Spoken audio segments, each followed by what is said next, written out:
صدیوں پہلے ایک چھوٹی سی گاؤں میں ایک غریب مگر محنتی نوجوان رہتا تھا۔ اس کا نام حمزہ تھا۔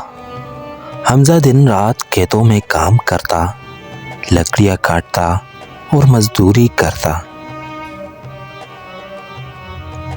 تاکہ اپنے گھر والوں کا پیٹ پال سکے۔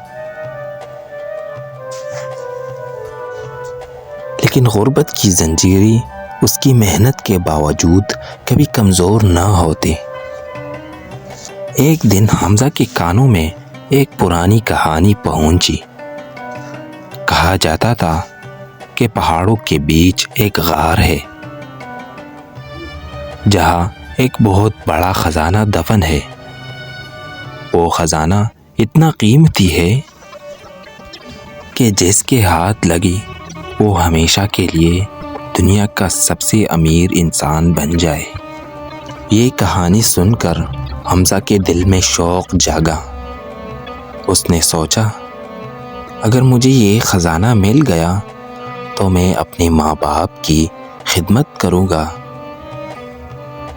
غریبوں کی مدد کروں گا اور اپنی زندگی بدل دوں گا۔ یوں اس نے سفر شروع کیا۔ راستہ بہت کٹھن تھا۔ کبھی جنگل کے اندھیروں میں درندے اس پر جھپٹتے،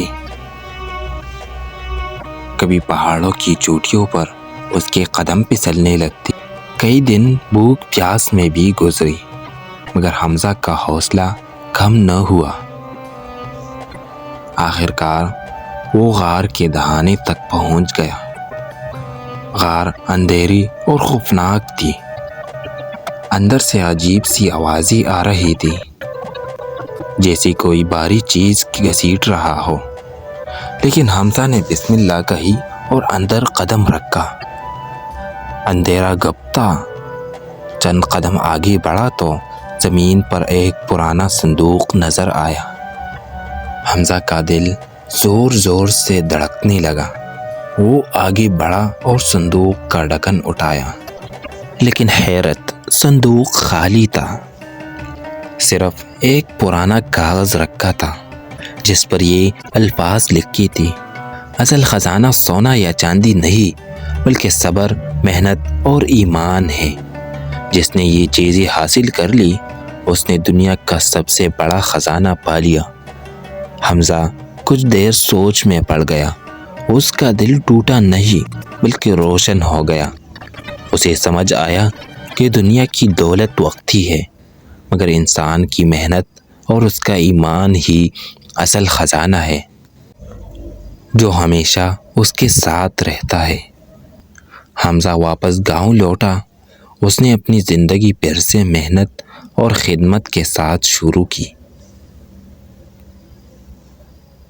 وقت گزرتا گیا۔ لوگ اس کی دیانت، صبر اور محنت کے قائل ہو گئے۔ وہ دوسروں کی مدد کرتا، سب کے ساتھ انصاف کرتا۔ آخرکار گاؤں کے لوگ اسے اپنا سربراہ بنا بیٹھے۔ یوں حمزہ کو وہ عزت، سکون اور خوشی ملی جو کسی سونے چاندی کے خزانے سے زیادہ قیمتی تھی۔ اس کہانی سے ہمیں یہ سبق ملتا ہے کہ اصل خزانہ دولت نہیں بلکہ صبر، محنت اور ایمان ہے۔ جو شخص ان چیزوں کو اپنی زندگی کا حصہ بنا لے وہ حقیقی معنوں میں کامیاب اور خوش نصیب ہے۔